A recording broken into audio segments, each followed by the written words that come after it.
Section 1. You will hear two students, Jack and Amy, discussing the details of the concerts that they are planning to hold. First, you have some time to look at questions 1 to 5.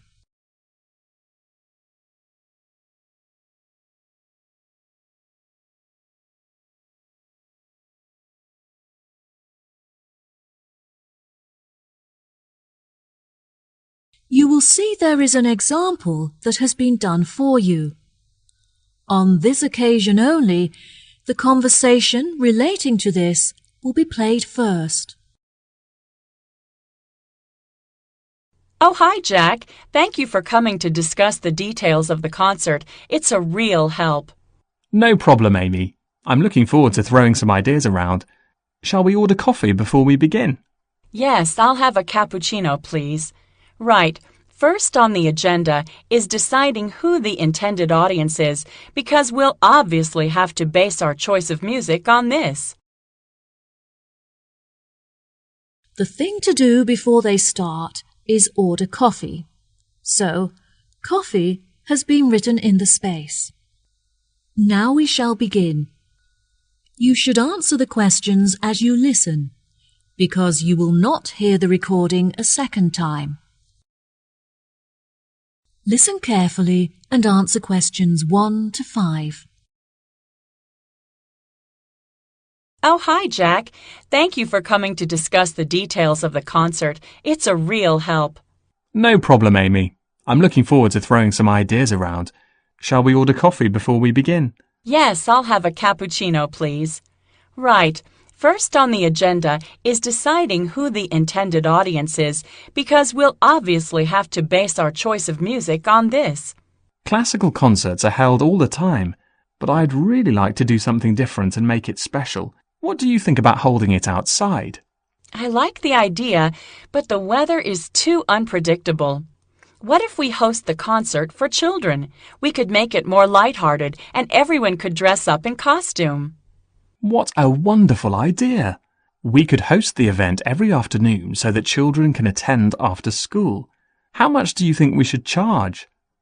I don't think we should charge more than $5 for the student tickets. No, I think that $4 would be a fair price. We can charge adults a little bit more. I'd say that $6.50 is suitable. Okay, great. That should hopefully cover the costs of running the event. The local press will be in attendance to take photographs to print in the newspaper, so we'll also need to organize a press tent. It's all so exciting. There will also be a representative from the local radio station broadcasting live. They're predicting that over 1,000 people will tune in to listen. Now that we're agreed, let's move on to discuss our other more sophisticated concert, where we'll be hosting a number of well-known opera performers. As the majority of people will be at work during the day, I suggest that the concert takes place in the late afternoon or evening. Which do you think? I think we should definitely hold an evening concert. The darkness will make the entire performance more dramatic. Yes, that will be fantastic. Let's host the event on Friday when everyone can wind down after finishing a week of work. It'll be a lovely start to the weekend. As it will be a lavish and elegant event, I think we should set quite a high entrance fee of around $40. It'll give us some extra money to spend on decorations. That sounds fair. Instead of using chandeliers and electric lights, we should decorate the marquee with candles instead. It would be so romantic. Okay, perfect. Before you hear the rest of the conversation, you have some time to look at questions 6 to 10.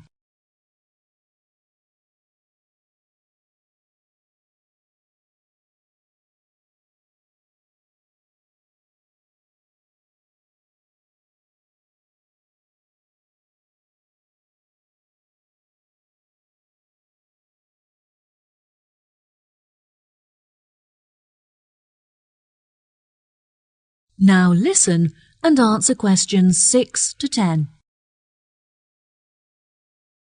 Now, moving on to the concert where we showcase talented opera singers from the local area. Perhaps we should host this opera show on Monday evening?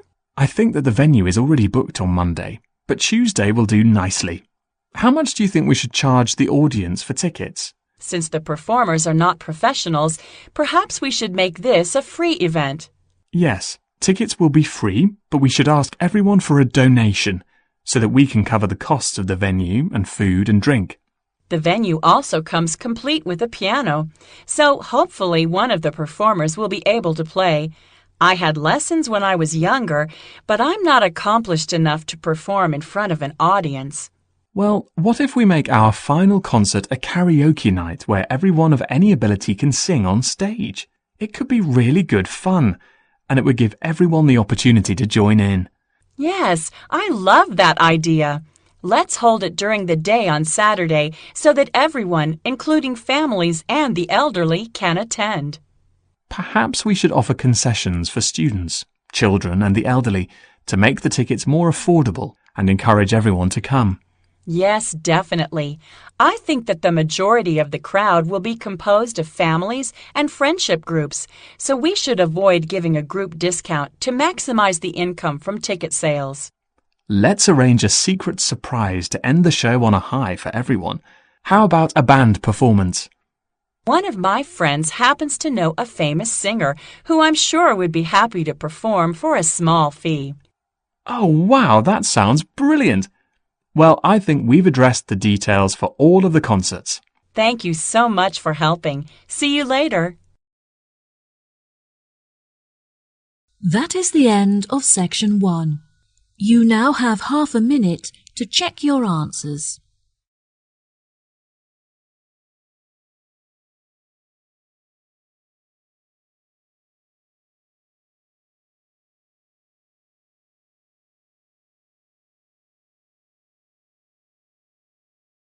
Now turn to section 2.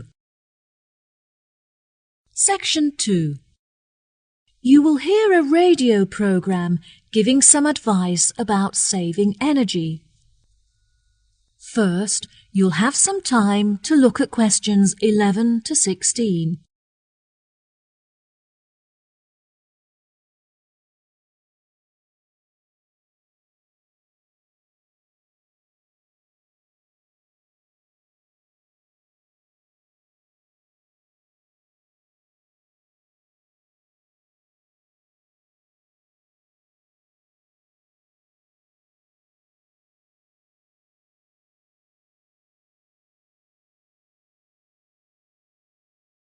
Now, listen carefully and answer questions 11 to 16. Hello, ladies and gentlemen, and thanks for tuning in to Action Radio, where we discuss current affairs and global issues. My name is Jill, and today I'll be discussing the very relevant issue of the importance of saving water and how you can do this at home. The most common type of wasted energy in the domestic environment is heat. However, since the walls of my home are very well insulated, I am lucky to have no issue with this. I've discovered, however, that I waste a lot of water as a result of my lifestyle. I've researched ways to minimize my water usage online and have been pleasantly surprised to find that there are specialists in the area who can make some changes to my home immediately. The only downside is that the works are quite expensive and there are no means of getting financial assistance. Now, if any of you listeners are interested in reducing your energy usage, here are a couple of easy and positive changes you can make immediately. A lot of the magazines will recommend that you change your bulbs for those with energy-saving capabilities. However, I have found that these make little difference to your electricity bills, and they also severely reduce the light levels in your home. Instead, simply switch off all plug sockets and appliances to make an immediate saving on your electricity consumption. If this doesn't make enough of a saving for you, you could later try turning down the thermostat as well. Despite the discount that my energy provider gave me for prompt payment, my monthly bills were very expensive for the amount of energy that I was using, so I decided to change providers. Not only did I make a huge monthly saving, but the company also offered me other perks. I am now able to pay my monthly bills online, for example, which I am thrilled about because it means that I no longer have to drive to the bank. Once I have been a customer with them for a year, they will also offer a deduction for all of the energy-saving appliances I use. Now, many of you will have an electricity meter at home, so I'm sure you'll all understand the issues associated with them.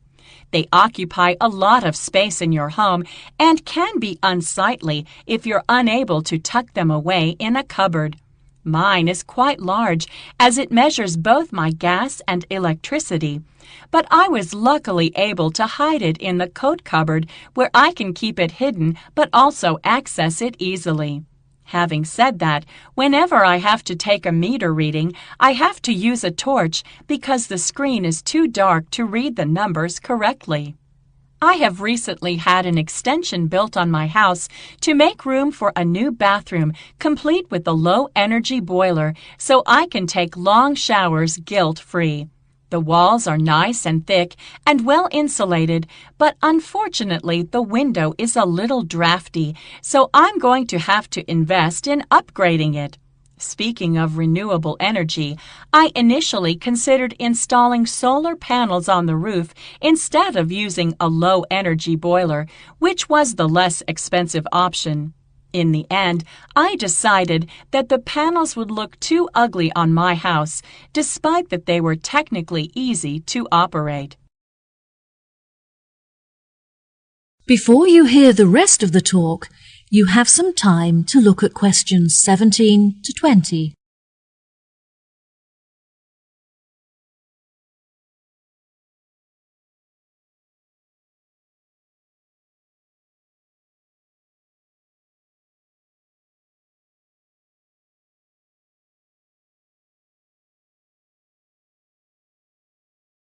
Now listen and answer questions 17 to 20.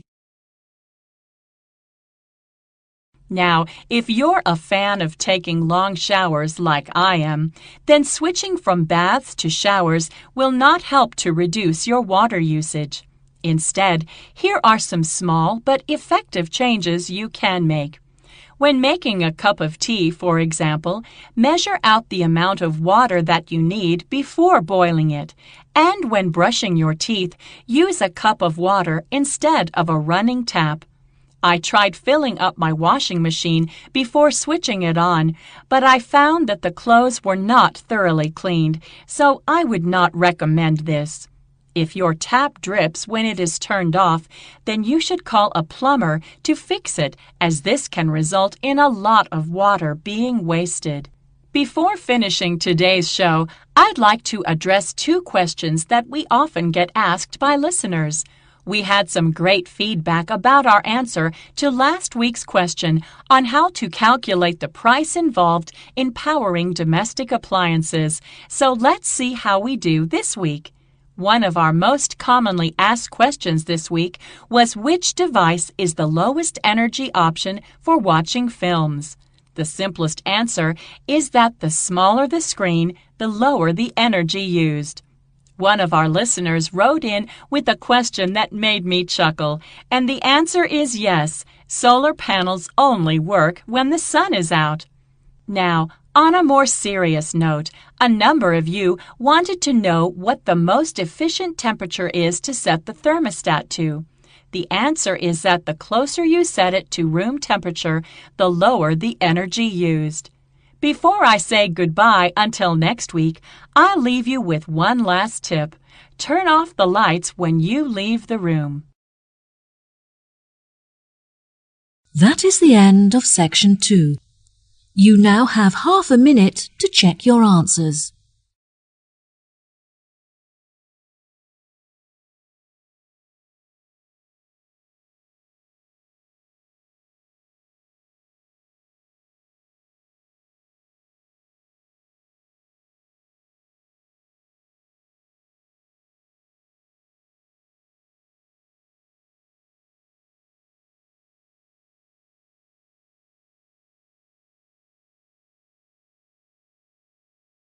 Now turn to Section 3. Section 3. You will hear Tim and Jenny, two students, talking about their geography assessment. First, you'll have some time to look at questions 21 to 25.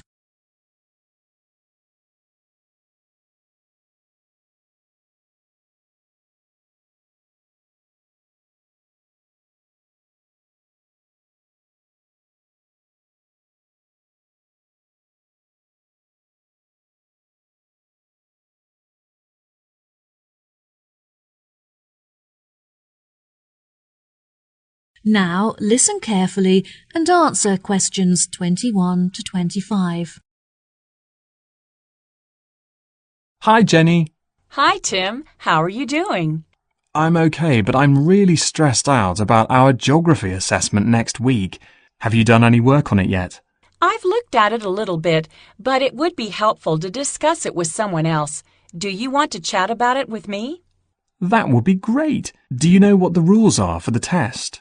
For our assessment last term, we were all required to collect raw data in order to achieve a pass. However, this term the tutor has said that it won't be necessary for us to do this.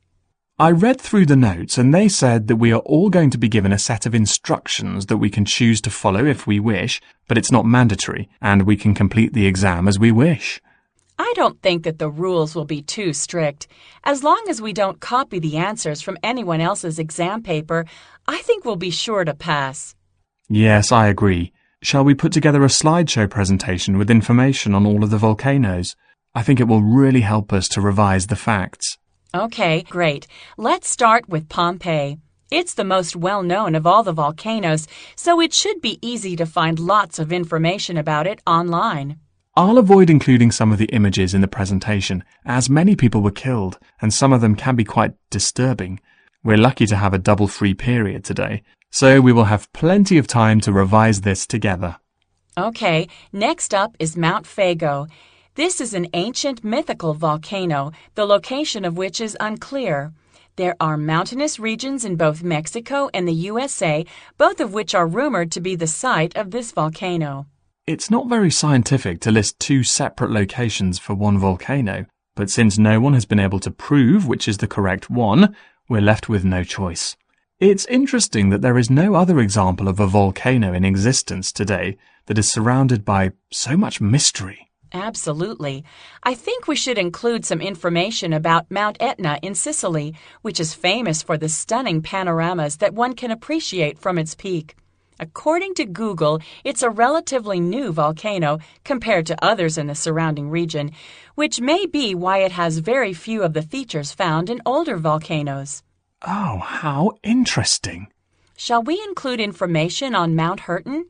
I don't think that any of the other students have carried out much research into it, even though it has a lot of unique features. I think we should leave it out. Since it's a man-made volcano, it's not that relevant to our syllabus, and probably won't be included in any of the exam questions.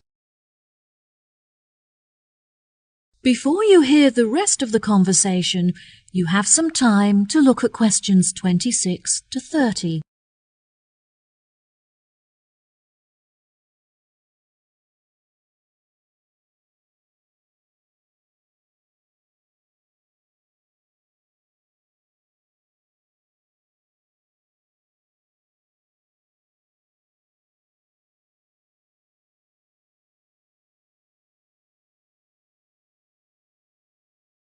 Now listen and answer questions 26 to 30.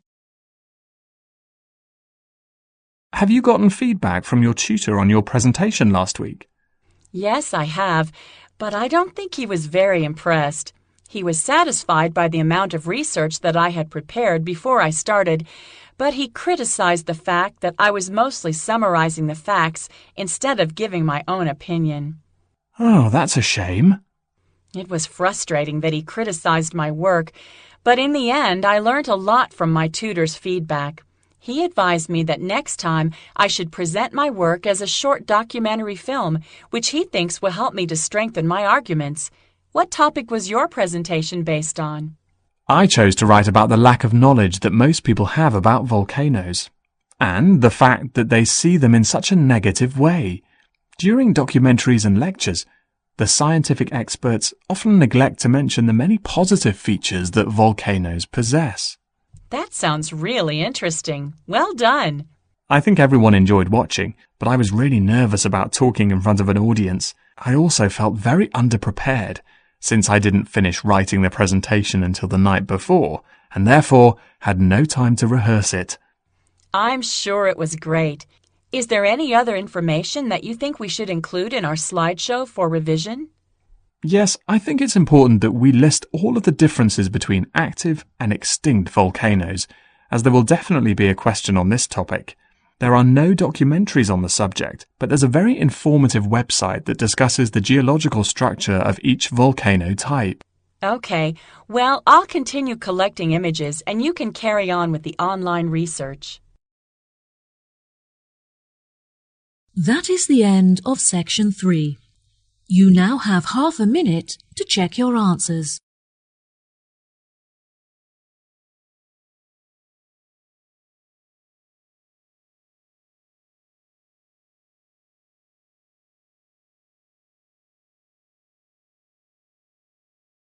Now turn to section 4.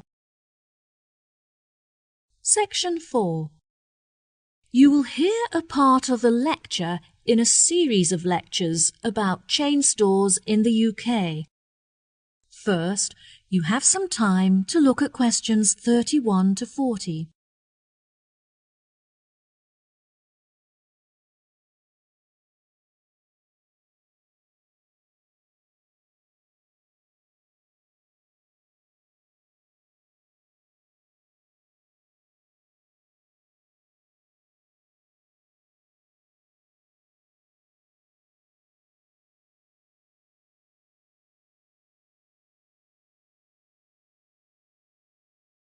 Now, listen carefully and answer questions 31 to 40.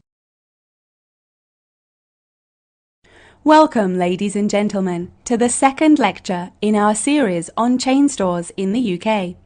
Today, I will be focusing on a very successful global petrol company called Telstra, paying particular attention to their expansion and future development.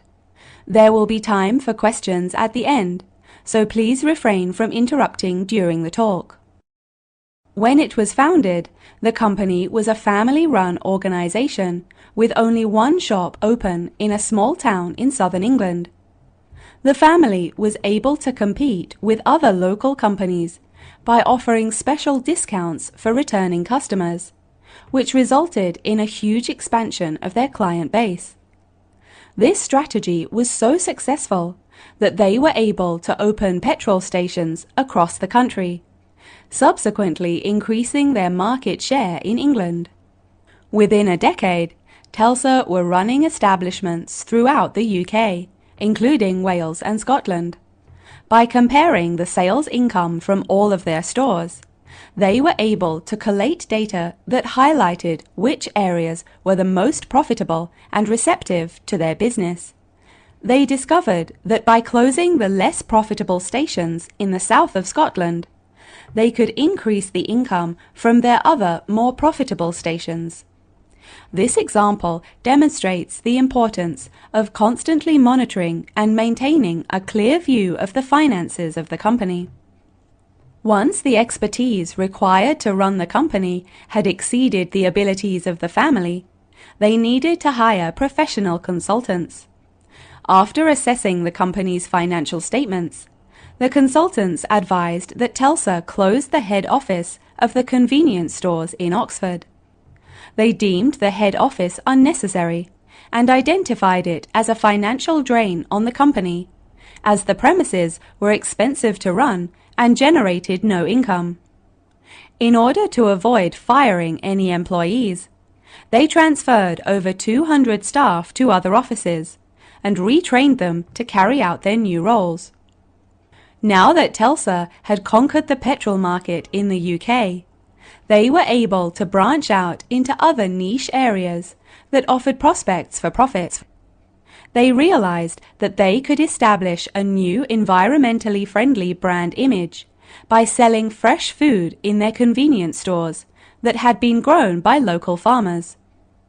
This strategy would not only broaden the scope of the company, but also help to strengthen its relationships with local communities. Every year, TELSA holds a meeting in London where all of the consultants and managers meet to discuss future plans for development and improvement.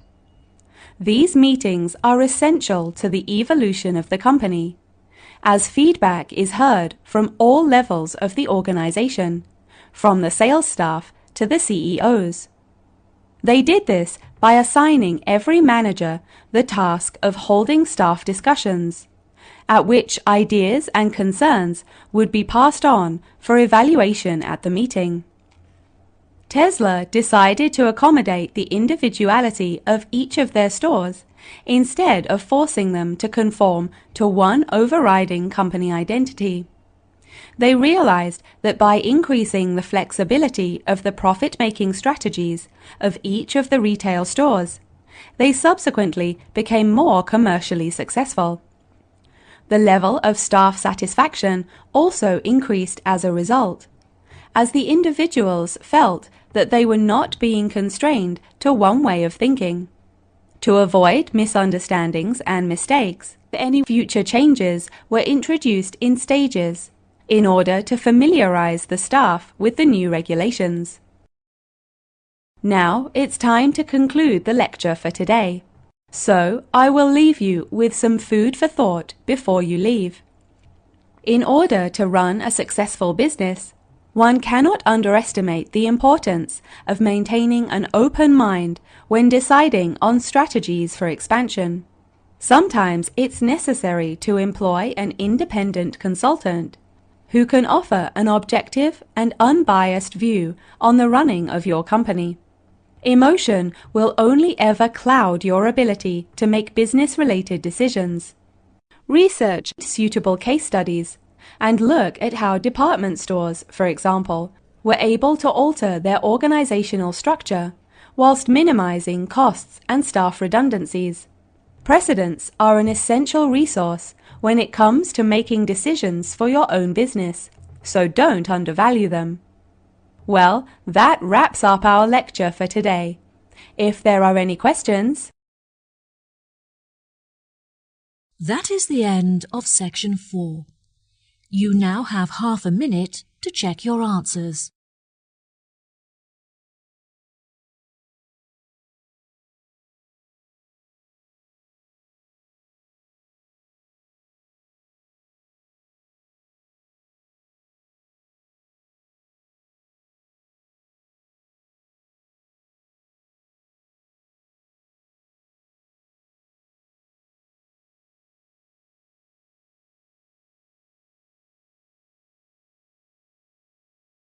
That is the end of the listening test.